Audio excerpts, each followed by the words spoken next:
We are living in an era where life expectancy is 100 years. I need to enjoy my second half. Hey, housekeeper, wash and iron this. My husband chuckled, tossing his shirt in my direction as he walked through the door. It was rare for him to come home early for dinner. I sighed, catching the shirt midair. But there's nothing good for me. What's all this? Did someone say something to you? It's nothing new for my husband to treat me like a housekeeper, but it still stings when he says it so bluntly. However, it's too late to change him, so I swallowed my discomfort. Reeking of alcohol, my husband slumped into a chair at the dining table. Oh, it was the boss. We had a company party today, and he said that life is 100 years, so 50 is just the halfway point. I see, so it was the company's boss who planted that idea. My husband casually started picking at my dinner as he continued talking. Hey, housekeeper, I need more booze and some snacks. I had planned on having a simple meal since our daughter was working late and wouldn't be home. It seemed like my dinner would vanish in an instant. Could you please not eat that? I barely protested, but he ignored me. Resigned, I began preparing some snacks and extra food for myself. I'm Kayla, a 42-year-old office worker. It's been more than 17 years since I married my husband. Nowadays, he doesn't even call me by my name. He just refers to me as the housekeeper. It feels like from the beginning he wanted a housekeeper, not a loving wife. I met my husband in a bar when he picked me up. At the time, I had recently undergone surgery for a uterine condition and could no longer have children. I had resigned myself to spending the rest of my life alone, focusing on my career. But then my husband approached me while I was out drinking with a friend. His light-hearted and lively personality charmed me, and he assured me it was okay that I couldn't have kids. I was moved, thinking he loved me, but I never imagined he only wanted a housekeeper and had no interest in having children. My husband, a frequent drinker, was out almost every night, so I had no idea he had a grown-up daughter. His daughter, Emily, was 9 years old when I first met him. In his younger years, he had been rambunctious, gotten a girl pregnant at 18, married her, and divorced within a year. The young couple viewed their daughter as a burden, and neither wanted custody. Emily was raised by my in-laws. Despite her complicated circumstances, Emily was a remarkably good and obedient child. When she met me for the first time, she bombarded me with questions. Are you going to be my mom? Will you stay with me forever? Will I have a brother or a sister? Her inquiries came one after another, leaving an indelible mark on my memory. In 4th grade, Emily understood that her family situation was different from that of other children, and she often seemed lonely. It was as though she believed that by my marrying her father, she could finally attain the normal, happy family life she longed for. I'm sorry, Emily. I love children, but due to my illness, I can't have babies. However, I promise to take good care of you, I assured her. I see. Yes, I understand. I'm happy you're my mom just for me. Emily smiled, her expression a mix of relief and pure adorableness. My in-laws had lavished attention on my husband during his upbringing, having had him late in life. However, their love for Emily seemed even greater as she was their only granddaughter. They held little regard for my husband, who treated their beloved granddaughter so poorly. At first, they worried I might follow in the footsteps of my husband's ex-wife and bring harm to Emily. Their feelings toward me were complex, but as elderly caregivers, they needed someone to look after Emily, and in that need, our interests aligned. I grappled with infertility, and in Emily, I saw the opportunity to fulfill my once-abandoned dream of motherhood. It didn't take long for Emily, hungry for affection, and myself, longing for a child, to form a bond akin to that of a real mother and daughter. Over time, my in-laws, initially wary, likely recognized my genuine affection for Emily. Through mutual understanding, a trusting relationship gradually blossomed. Though we were married, my husband quickly lost interest in family life. Once he used to spend his time drinking with friends, but as he aged and found it harder to charm women, he turned to frequenting hostess bars. Recently, there's this young, beautiful hostess who's taken a liking to me, he'd boast excitedly. Yet it was he who was infatuated with these young women. I grew increasingly repulsed by my husband, and my love for him dwindled rapidly. Still, I chose not to divorce him because of Emily. Life with her was filled with sweetness and happiness, and for her sake, I endured my husband's late-night returns, reeking of alcohol and hurling abuse at me. He never bothered to participate in any of Emily's school activities, so outsiders likely assumed we were a single mother and daughter. As I eagerly anticipated Emily's growth, time passed. Just the other day, Emily approached me and said, "Mom, there's someone I want you to meet." Emily was already 26. I knew she had a boyfriend, and his name popped up in our conversations now and then. But the day finally arrived when she wanted to formally introduce him. It was a moment I'd never forget. "Congratulations. I can't believe Emily's reached this age already. You've grown into such a remarkable young woman." I beamed with pride. The once anxious girl I met had blossomed into a confident woman who could share her genuine smile with me. We had truly forged a bond like that of a real mother and daughter. Those were truly joyous days. The man Emily introduced, a young man named Harley, proved to be wonderful. "Harley is an exceptional guy, isn't he? You've chosen well, Emily," I praised, to which Emily's expression turned complex. "He's nothing like my father, is he, Mom? You don't have to endure for my sake anymore. I want you to divorce my father and find happiness too." "You're still young," she urged, her words carrying a mixture of concern and determination. That's true. In reality, Emily had long given up on her father and had been encouraging me to divorce him for some time. When we married, Emily wasn't a child, so I didn't quit my job. I've remained a full-time employee and have managed to save up. Frankly, I've been prepared for divorce for quite some time now, but I've struggled to take the final step. As we nibbled on the snacks I had prepared and my husband sipped his whiskey, he suddenly remarked, "Now that Emily's wedding is set, perhaps it's time for us to consider the same." Time for what?" I responded, caught off guard. "I think it's time for us to get a divorce," he announced out of the blue, just before our daughter's wedding. I was stunned. "But wouldn't it be better if both parents attended Emily's wedding?" I queried. "Kayla, you're such a fool. You and Emily aren't related by blood. There's no need for you to attend the wedding," my husband scoffed. "I don't understand. Are you suggesting she should go with her biological mother?" "I have no clue what she's up to these days," I replied, bewildered. "Then who will accompany her?" "My new partner." "What?" I was utterly perplexed by my husband's words. "She's my girlfriend, a young, charming hostess named Natalie." "Really? Are you sure she's not just doing her job?" "That's what they do with regular customers," I retorted, skepticism lacing my words. "But Natalie is genuinely interested in me. She always says, 'If only you weren't married.' So, I'm planning to propose to her on her birthday next month. Life is a long game, and I've still got more than half of it left. There's plenty of time to enjoy it. Emily would be happier with a young, charming woman like Natalie as her mother, rather than a plain woman like you. And I prefer having a beautiful woman by my side. So, you're no longer necessary. It's time for a divorce. You've done your duties as a housekeeper well, even though you're not even related to our daughter," he declared callously. This man was an utter fool. The shock of his casual divorce announcement paled in comparison to the disgust I felt at his stupidity. Don't be foolish enough to fall for a hostess's sales pitch. And a wedding isn't about flaunting a beautiful woman. What's the significance if the mother who raised the bride isn't present? It doesn't matter if we're not related by blood. You were always just a substitute housekeeper. Don't bother requesting alimony or property division," he spat out coldly. "I don't have any money. I'm aware you've been treating me like a mere housekeeper. I've run out of patience with you. Let's get a divorce. It's time to sever ties with this sorry excuse for a man. I need to begin a new chapter in my life. There's no room for feeling troubled," I declared firmly, finally comprehending my husband's idiocy and feeling appalled by it simultaneously.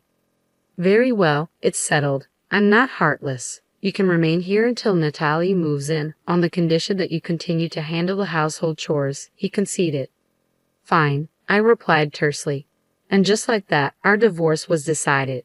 The following day, I made my way to City Hall to obtain the divorce papers. In the evening, as my husband and I sat down to fill out the paperwork, our daughter returned home from work. When we broke the news of the divorce to her, she appeared perplexed. Her expression seemed torn between feeling relieved for me and pretending to be saddened.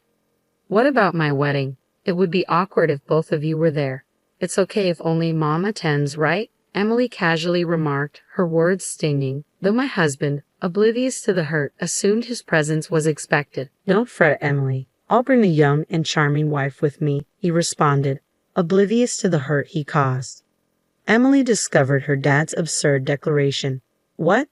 Another wife besides Mom? Dad, have you been unfaithful? I didn't realize, but I guess I assumed no woman would be interested in you. Emily confronted her father sharply. It's not infidelity. Natalie is my main partner. Your mom was always just a maid. I never married her out of love, he retorted callously. That's terrible. I've said it before, but aren't you ashamed to reduce Mom to just a maid? Emily rebuked him. Enough. Why do you keep calling her Mom? She and I are divorced. She's a stranger to you now, he snapped back. What? My daughter was momentarily stunned. Her face flushed bright red as she exclaimed in a fluster, Wait, Dad, don't you remember? What are you talking about? What am I supposed to remember? Mom legally adopted me when you two got married. I was thrilled about it, and I remember it vividly. She's not a stranger to me, Emily explained urgently. My husband seemed puzzled by our daughter's revelation. Adoption? What does that mean? I can't believe it. You've completely forgotten. When you and I got married, I legally adopted Emily as my own daughter. Even without a biological connection, the law recognizes an adopted child as yours, I clarified, dismayed by his ignorance. Even after my explanation, my husband remained clueless. So, that's something that automatically ends when we divorce, right? No, it doesn't. The adoption is a separate legal matter from the divorce. It doesn't terminate unless it's legally revoked, and I have no intention of severing my parental ties with Emily, I clarified firmly. That's correct. I have no plans to sever my relationship with Mom either, Emily affirmed. What? You two must be joking. Nullify that troublesome thing, my husband demanded, clearly frustrated. No matter how much you fuss, it's determined by law. I was considering taking Emily in and raising her if it came to that, I stated firmly to my husband. Emily, aware that even if I divorced him, there was still a way for her to remain with me, encouraged me to pursue divorce for my own happiness. The following day, I submitted the divorce papers, and the divorce was finalized. Yet I still found myself residing in the house that held over 17 years of memories. There was much to sort out. Upon contacting both my parents and my husband's parents, they all supported my decision for divorce. However, my husband's parents emphasized the importance of securing alimony and dividing the property. They also advised selling the house to generate some income. Despite being their own son, they seemed exasperated by his treatment of their granddaughter and me. The following day, during dinner, my husband dropped a bombshell.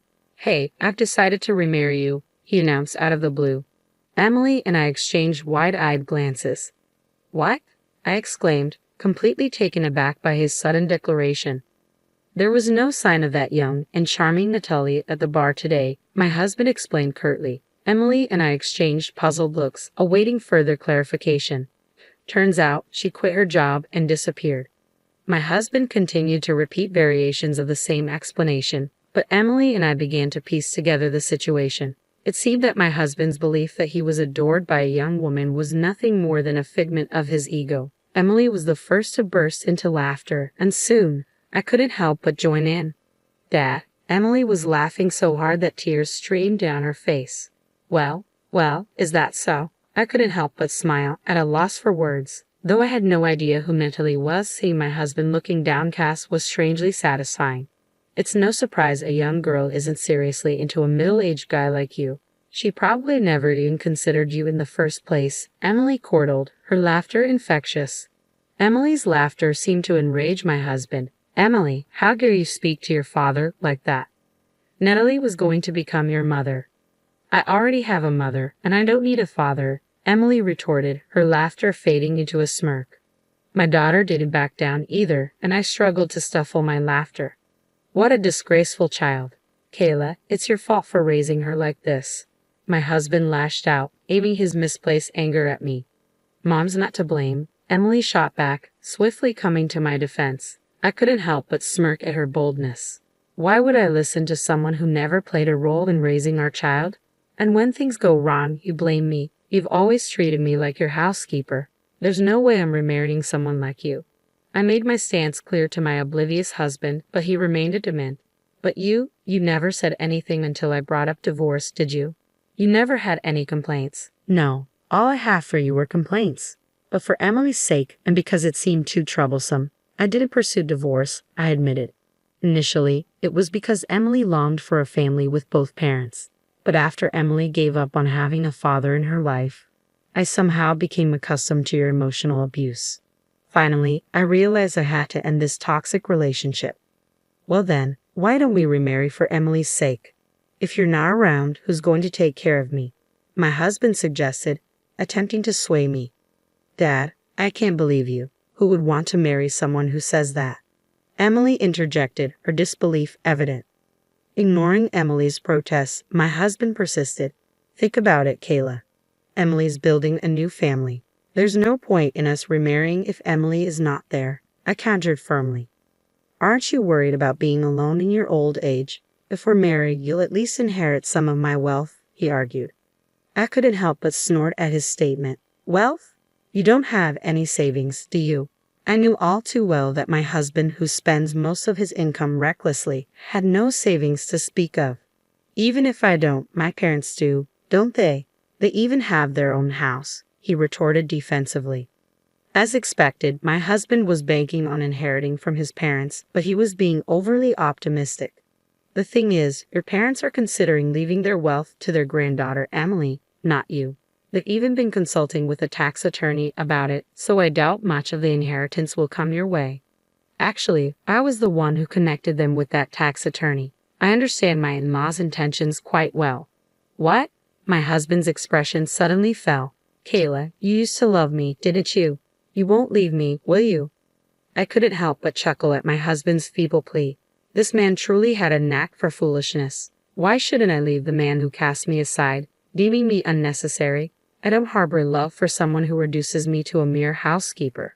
Oh, and by the way, your mother advised me to ensure you face the consequences. I'll be hiring a lawyer to pursue alimony and damages. I possess ample evidence of your emotional abuse, so I'm confident I'll prevail. You can settle the debt with the proceeds from selling the house.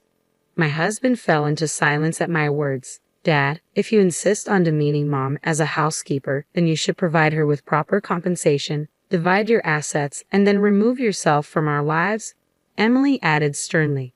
At Emily's cutting words, my husband seemed momentarily poised to respond, but ultimately hung his head in silence. It was a fitting outcome for a man who had lived selfishly and was now rejected not only by me but also by his own parents and daughter.